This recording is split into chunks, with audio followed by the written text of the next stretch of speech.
Hey, what's going on, guys? Welcome back to Christian's Barbecue. Today I'm smoking a brisket. It is my favorite thing to smoke. In my opinion, it's also one of the toughest pieces of meat to smoke. One of the reasons for that is because it has a lot of collagen. So you have to cook it a certain way for you to break that collagen down. You have to give it the right amount of smoke. You have to make sure that the fat's rendered. Once you have that combination, you can produce a really delicious brisket. Now, I grew up in Texas, so I ate a lot of brisket. And for you to even consider yourself a pit master, you have to know how to cook a brisket. So I'm going to show you the process that I currently use. I like to keep it simple, okay, as you'll see in the video. I'll show you what I do before the cook, during the cook, and after the cook. So stay tuned. Alright guys, so this is part of my pre-cook ritual. Okay, I got to get the smoker ready. So I'm going to just kind of briefly walk you through how I set up my pit. So obviously it's an offset smoker. One of the things that I like to use is a water pan. Okay, I just put water in it. I'm going to be smoking the brisket on the bottom shelf. One of the reasons I do that is because there's more space on the bottom shelf. It's also a little bit hotter on the top shelf. So I'm going to go with cooking it on the bottom shelf. I got my temperature probes here. Now, one of them is used to maintain or to monitor the temperature of the pit itself. The other one I'm going to use to monitor the temperature of the meat. Okay? And the other thing that I'm going to do is, let me show you right over here. I'm going to be using oak, and the way I have the firebox set up is I create a little structure here with the wood. As you can see, I have quite a bit of wood there, and the reason I do that is because I want to create a nice coal bed. Okay, the coal bed is going to make it easier for me to maintain my temperature, so it'll provide the heat that I need to smoke the brisket. The other thing that I do is I always have everything completely wide open. So as you can see, the door will stay wide open, and the door to the chamber will stay wide open. The stack is also going to be completely wide open. The reason I do that is because I want to maximize the amount of oxygen flowing through the pit. Okay, that's going to give me the fire that I need to get this thing going. Okay, this is a pretty good sized pit. Okay, and it's a 1/4 inch thick steel. So I want to get a fire going as quickly as possible. So I want to make sure that I have enough oxygen flowing through the pit. I don't want a lot of dirty smoke going through the pit as well. That's why I'll have everything wide open. Once I have a good coal bed, I have a good fire going. At that point, I'll shut the door to the chamber. Fire stack stays open. The door to the firebox will also stay open. So again, I like to do this an hour, sometimes 2 hours before the meat hits the pit. It all depends on how cold it is outside. So this is a summer day. It's pretty warm out. So I can probably do this an hour before I put the meat on the pit. So as this is going, I'll be getting the meat trimmed and getting it ready for the pit. Yeah, so from here, we're gonna move on to the brisket. So keep in mind, there's 3 different types of grades when it comes to beef. The first one's prime, has plenty of marbling. Okay, it's the intramuscular fat. The second one's going to be choice, which is somewhere in the middle. The last one is select, so very little marbling. Keep in mind the marbling will keep that meat nice and tender, so go with what you can afford. I personally prefer prime. In this situation though, I'm going to be using a choice. Okay, so I'm going to make some adjustments to how I cook this thing because there is less intramuscular fat when compared to a prime. So let me just show you what I got. So I got this guy here. He is a 10-pounder. And first thing that I look at when I'm at the grocery store is how much give is in the brisket. Okay, so this one is pretty floppy. So to me, that just tells me that there's a decent amount of intramuscular fat in the brisket. Okay, so I prefer to go with the one that has a lot of give. Sometimes if they're frozen, you can't really do this. So, but again, if you're going to spend a significant amount of money on your brisket, and if you can, kind kind of feel how floppy it is, you know, that's what I would recommend.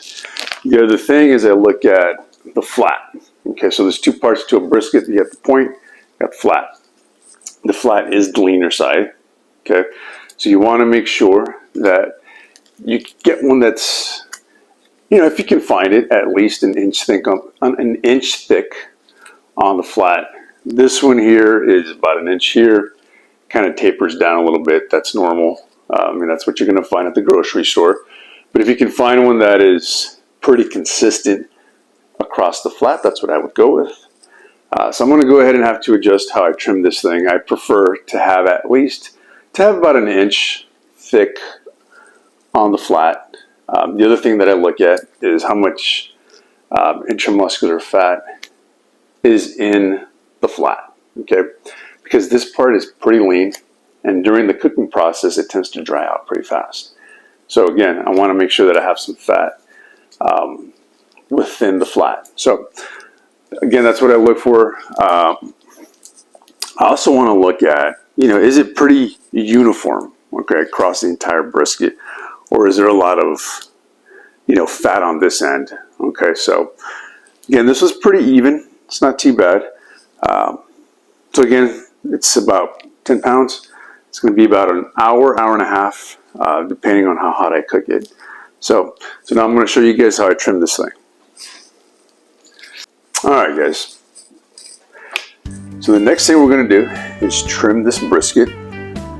So the first thing I'm going to do is remove the decal fat. So you want to remove any hard fat. Hard fat is not going to render. If you leave it on, it's just not going to taste good. And at some point, you're going to remove it anyways. So you might as well remove it during the cook or before the cook. So again, decal fat is coming off first. So again, this is hard fat here. This is pretty easy to remove.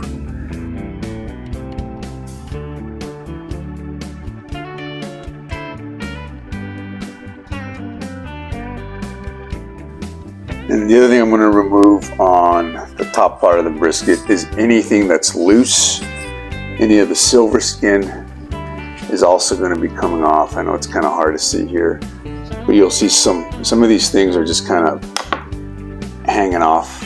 Okay, like this here. I'm going to pull that off. Some of this silver skin, I'm just going to, you know, scrape it off with the knife. So let me just do that real quick, because if you don't, it's just going to burn.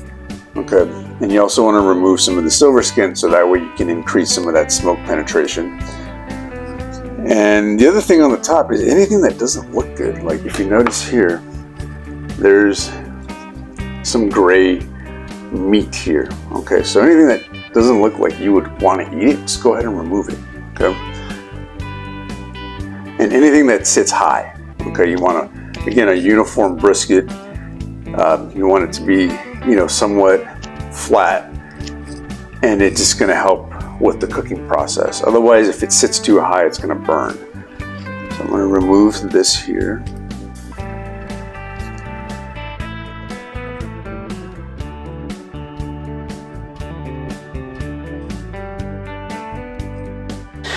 Alright guys, so let me show you something here.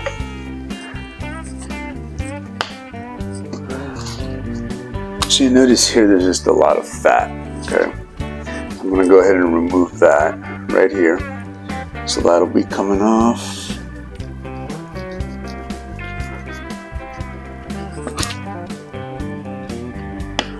So again, you want to remove all the hard fat. So this is pretty hard fat. That's going to come off. That's not going to render, and it's not going to taste good.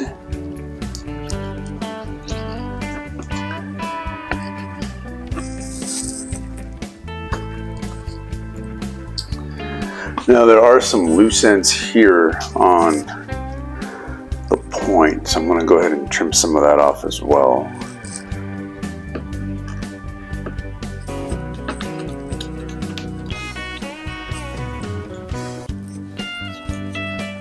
Again, anything that's just kind of loose, it is going to burn. So again, you want a nice thick point so that, and there's plenty of fat here. So I'm going to trim that back, and I still have some more of this gray meat over here, which I'm going to get rid of.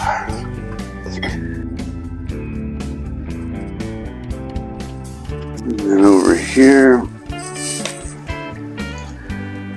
I'm going to cut some of this off here.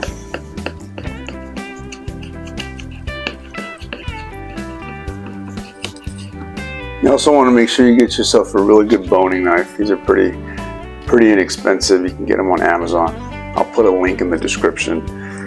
But again, make sure it's sharp boning knife. It'll make your life a lot easier. The other thing, guys, is make sure that when you trim your brisket, try to trim it when the brisket's cold, because it's a lot easier to trim it that way.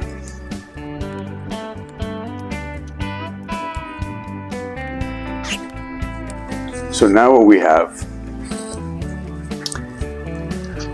is it's coming together. Again, this is just something that you have to continue to make sure that when you trim your brisket that you're going to maximize each slice, okay?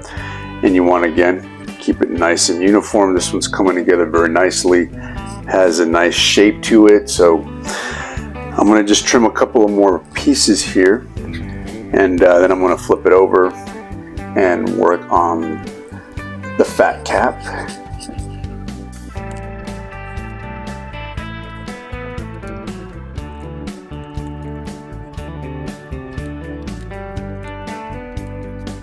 Alright guys, so on this side, pretty much done. So you'll notice I rounded off the edges, and you don't want anything that is pointy because it's gonna burn. So make sure everything is rounded off. Now on the back side, you want to make sure you have about a 1/4 of an inch on the fat cap, okay? So you don't want too much fat. You want to make sure you leave enough fat on there. That's going to protect the meat. It'll keep it nice and moist as it renders. It'll make for a nice tender brisket. And plus, this is where the bark is going to be. Okay, so again, just make sure you leave about 1/4 of an inch. So I'm going to go ahead and trim this down. And once we're done with that, I'm going to start seasoning it, and then I'm going to throw it on the pit.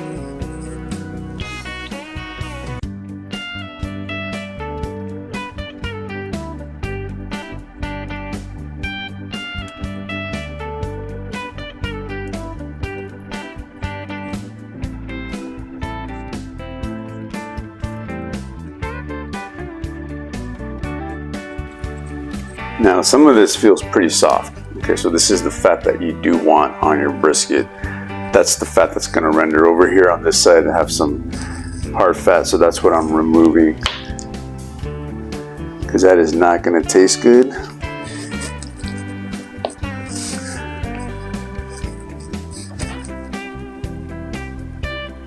Okay, so that will do it. So you'll notice I trimmed a good, 2 to 3 pounds off of this thing. So once it's all said and done, I'm probably going to have about 5 pounds of meat. Okay, once you're done trimming and you're done cooking, it's going to shrink. So again, trim off what you can, and anything that you can use, to make burgers or sausage, use it for that.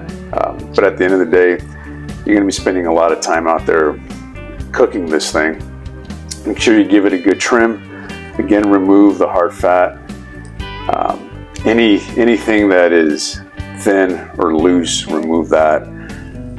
Make sure the flat is, about 1 inch thick.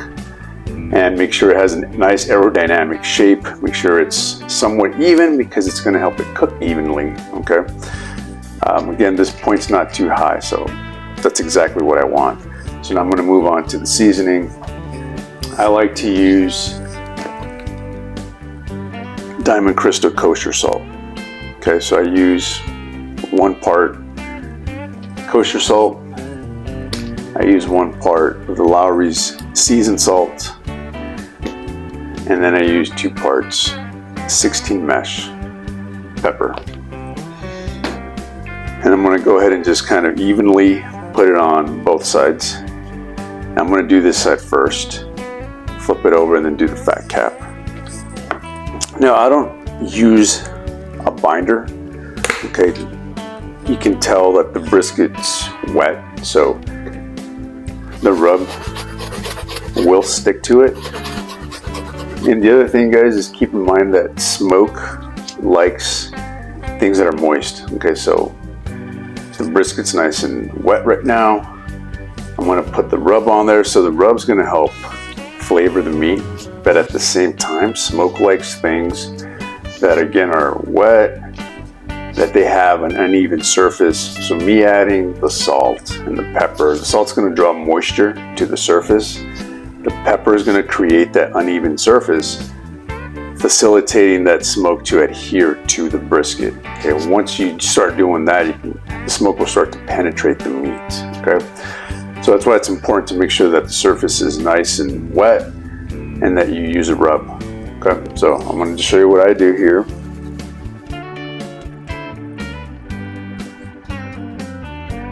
I'm just going to go ahead and pat it in.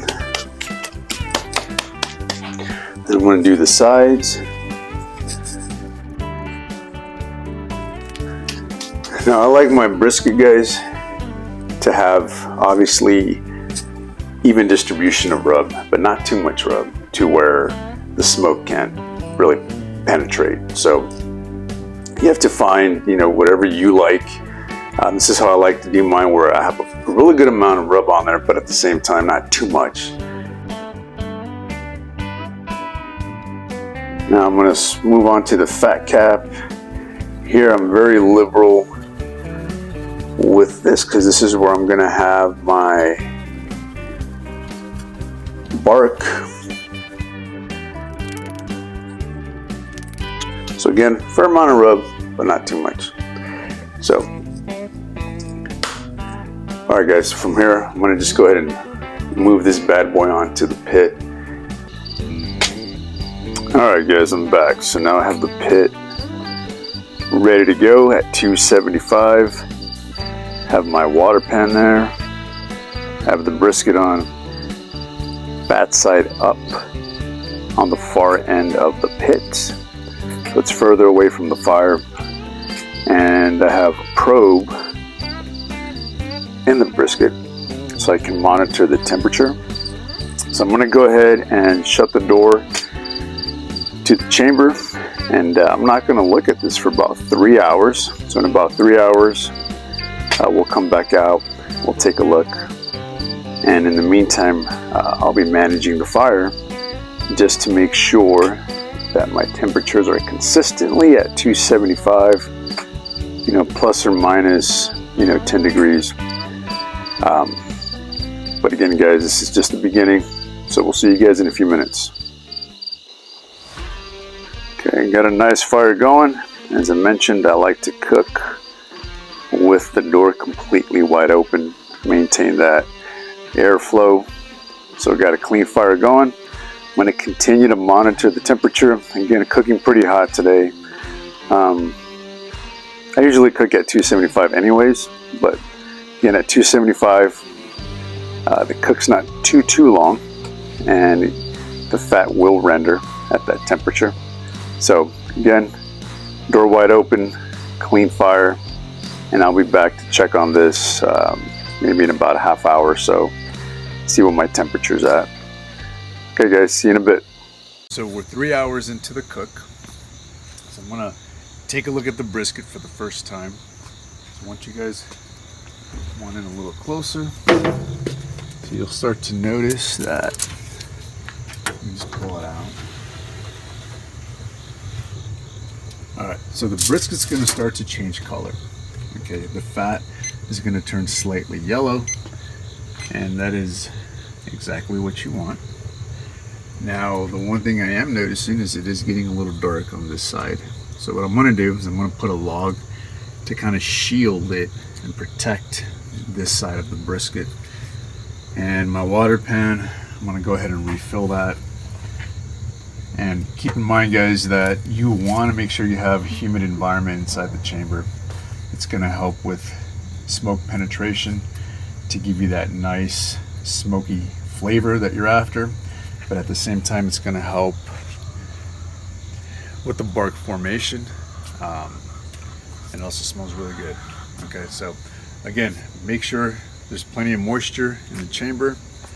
I'm going to put a log in here to protect that side, and I'm also going to start spritzing about every 30 minutes or so.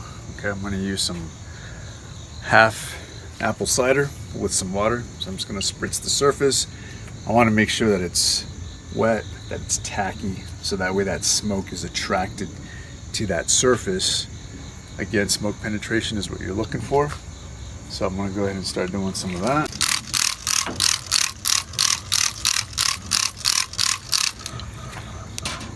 Grab my log and put that right in here, and just keep an eye on the log, guys. The last thing you want is for this thing to ignite, but again, I'm cooking maybe about halfway, or whatever's left in here. Then I'm going to close it back up, and then I'll check back in about 30 minutes. That's 5.5 hours in, so time to look at the brisket. So I'm noticing here that the fat is rendering very nicely. You can see it has a nice yellowish color. The mahogany color is definitely starting to set in. I have plenty of moisture in the pit, which is what I'm looking for, because I want that smoke to penetrate this meat as much as possible before it starts to dry out too much. And you'll notice right here it's starting to dry out on me, so I'm gonna have to continue to spritz it. I'm probably gonna wrap this thing in about a half hour. As I mentioned earlier, it is a choice brisket, so there's not a lot of intramuscular fat. So I'm gonna wrap it in foil just to maintain some of that moisture. If I was doing something like a prime brisket, I would probably wait a little bit longer and wrap it in butcher paper. But being that it's a choice brisket, I'm gonna do some foil and probably wrap it a little sooner than I would like. But again, just trying to retain as much moisture as possible. So I'll see you guys in about a half hour. So now I'm going to show you what's going on with the brisket. Alright, so again, nice color. Fat is, as I mentioned earlier, starting to render. I'm going to go ahead and wrap it, and I'm also going to put some beef tallow on the lean. Okay, because again, this is a choice brisket. Not a lot of intramuscular fat, so I don't want it to dry out. It's one of the reasons why I'm wrapping a little early, and the tallow is going to help tenderize this part of the brisket. So let me get this on here, and then I'll show you how I wrap it. Okay, everyone, so I got the brisket on the foil here. As I mentioned, I'm going to use some tallow. I'm just going to go ahead and spread it on here. And again, this is just going to keep it nice and tender. And this is the Wagyu beef tallow, and I'll put a link in the description. But that's pretty much all I'm going to do with that.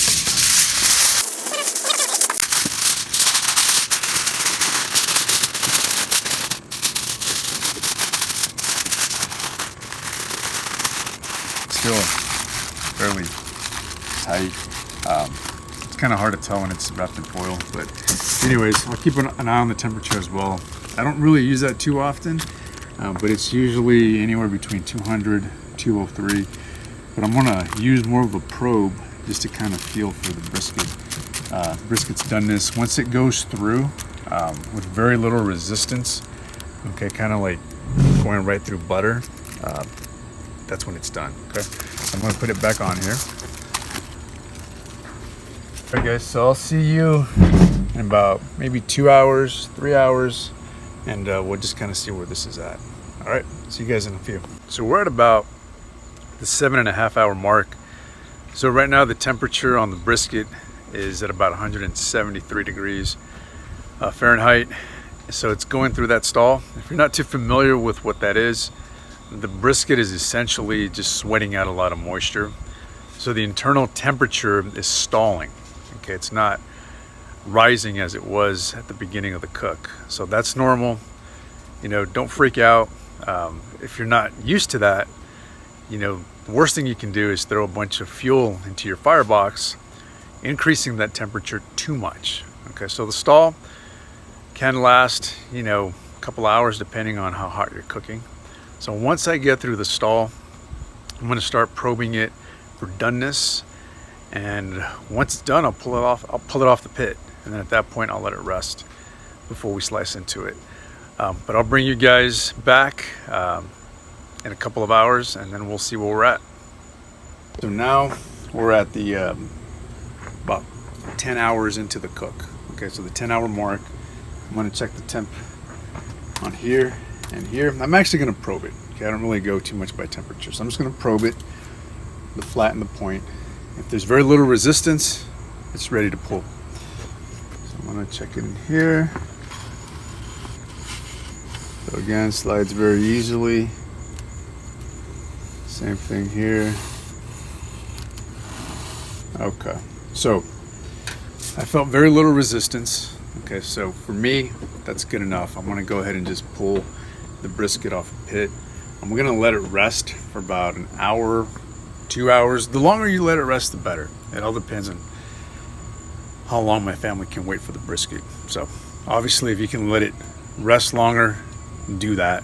The juices will redistribute throughout the meat, and you'll have more juicier brisket the longer you let it rest. So a good rule of thumb is if you wanted to use a temperature, once it hits 145, at that point you can start slicing the brisket. So I'll see you guys in a couple of hours. All right, guys, it's a moment of truth. It's time to unwrap this brisket, see what we have going on here. As you can see, there's plenty of juice here. So it retained a lot of the moisture. So you have the end product here.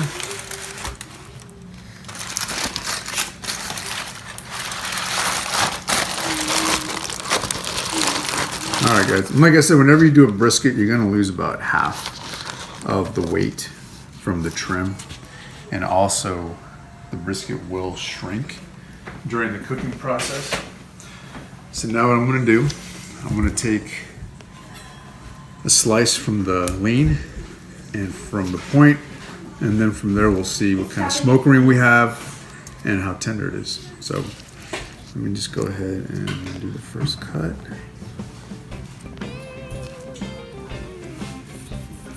And you always want to cut against the grain.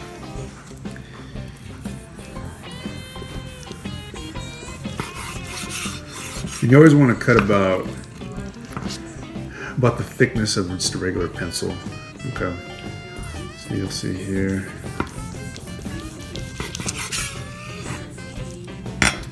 So you'll see here it has a nice smoke ring, and some rendered fat. So nice bark. All right, so I'm going to go ahead and just also cut down the center here.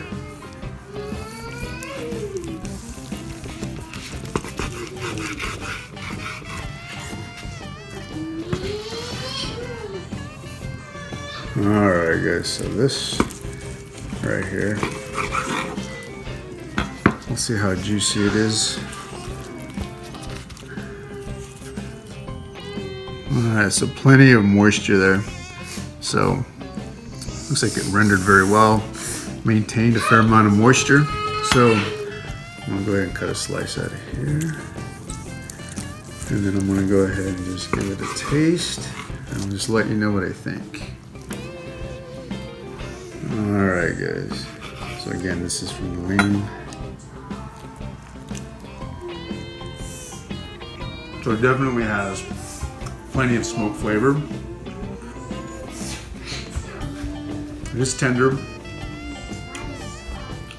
I think next time I'll cook it a little, as far as the temperature, maybe bring it down a little bit. Because again, it is a choice brisket, so there's not a lot of marbling in the flat. But overall, pretty good brisket. Now I do prefer the point because there's more marbling. As you can see, it's a lot juicier. So again, good smoke ring, have some rendered fat, have a nice bark. So I'll go ahead and This one, I'm gonna let my son do the taste testing for me. This is so juicy good. Is it good? I love the flavor. And this is why I do what I do, guys. So I like to cook large pieces of meat for my family. It's also a learning process, so I learn from every cook. Like as I mentioned earlier, brisket is the hardest cook. So it's the one that I like the most because it tastes really good. But again, you have to cook it right.